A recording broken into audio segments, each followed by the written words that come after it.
ನಿಮಗೆ 2 ಭಾಗ ಬಟ್ಟೆ ಬರುತ್ತೆ. ಫಸ್ಟ್ ನೋಡಿ ಸೊಂಟದ ಬಟ್ಟೆ ಇರುತ್ತಾ, ಆಮೇಲೆ ಕೆಳಗಡೆ ಬಟ್ಟೆ ಇರುತ್ತೆ, ಹೌದಲ್ಲ? ಮತ್ತೆ ಇನ್ನೇನಿರುತ್ತೆ, ನಿರಿಗೆ ಬೇಕು ಅಂತ ಕೇಳಿದ್ರೆ 3 ಭಾಗ ಬಟ್ಟೆ ಬರುತ್ತೆ, ಅದಕ್ಕೆ ಎಕ್ಸ್ಟ್ರಾ ನಿರಿಗೆ ಹಾಕಬೇಕು ಅಂತ. ಈಗ ನಾವು ಲೇಸ್ ಹಾಕ್ತಿದೀವಿ ಅಂದಾಗ 2 ಭಾಗ ಬಟ್ಟೆ ಬರೋದು. ಫಸ್ಟ್ ಸೊಂಟದ ಪಟ್ಟಿ 0 1 ಅಂದ್ರೆ ಉದ್ದ ಅಂತ ಕರಿತೀವಿ, 2 3 ಅಂದ್ರೂ ಸಹ ಉದ್ದ ಅಂತ ಕರಿತೀವಿ. 0 2ಕ್ಕೆ ಸುತ್ತಳತೆ, 1 3ಕ್ಕೂ ಸುತ್ತಳತೆ. ಆಯ್ತಾ?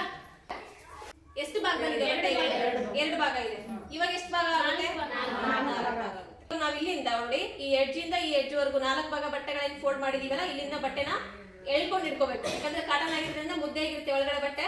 ಈ ರೀತಿ ಎಳ್ಕೊಂಡು ಇಟ್ಕೊಂಡಾಗ ನೋಡಿ 1 ಇಂಚ್ ಎಕ್ಸ್ಟ್ರಾ ಎಷ್ಟಾಯ್ತು? 12. ಅರ್ಥ ಆಯ್ತಾ ಇದು? ಅದೇ ರೀತಿಯಾಗಿ ಉದ್ದ ಅಳತೆ ಪ್ರಕಾರ ತಗೊಳ್ಬಹುದು, ಅಂದಾಜಲ್ಲೂ ತಗೊಳ್ಬಹುದು. ಕೆಲವರು ಪಟ್ಟಿ ದೊಡ್ಡದಿರ್ಲಿ ಅಂತ ಕೇಳ್ತಾರೆ. ದೊಡ್ಡದಿರ್ಲಿ ಅಂತಂದಾಗ ಅವ್ರದ್ದು ಇರೋ ಅಳತೆಕ್ಕಿಂತ ದೊಡ್ಡ ಕೊಡಿ, ಚಿಕ್ಕದಿರ್ಲಿ ಅಂತಂದ್ರೆ ಆ ಇರೋ ಅಳತೆಕ್ಕಿಂತ ಚಿಕ್ಕದ್ ಕೊಡಿ. ಇಲ್ಲ ಸೇಮ್ ಹೇಗಿದೆ ಹಾಕ್ಬೇಕು ಅಂದ್ರೆ ಸೇಮ್ ಯಾವ ರೀತಿ ಇದೆ ಅದೇ ಸೈಜ್ ಅಲ್ಲಿ ತಗೊಳ್ಬೇಕು. ಅದೇ ಸೈಜ್ ಅಲ್ಲಿ ತಗೊಳ್ಬೇಕು ಅಂದ್ರೂ ಸಹ ಅದನ್ನು ಸಹ ನಾವು ಅಳತೆ ಮಾಡ್ಕೊಳ್ಬೇಕು. 4 ಇಂಚು. ಓಕೆ, ನಿಮ್ಗೆ ಇನ್ನೂ ಬಿಗಿನರ್ ಅಂತ ಅಂದಾಗ ನೀವು ಡೈರೆಕ್ಟ್ ಆಗಿ 5 ಇಂಚ್ ತಗೊಳ್ಬಹುದು. ಓಕೆ, ಇದು ಪಟ್ಟಿದು ವಿವರಣೆ ಫುಲ್. ಗೊತ್ತಾಯ್ತಾ?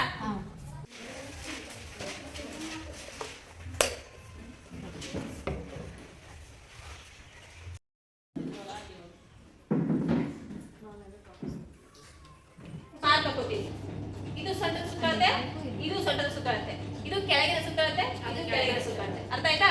ಇದರಲ್ಲಿ 4 ಪೀಸ್ ಬರುತ್ತೆ, ಇದರಲ್ಲಿ 2 ಪೀಸ್ ಬರುತ್ತೆ.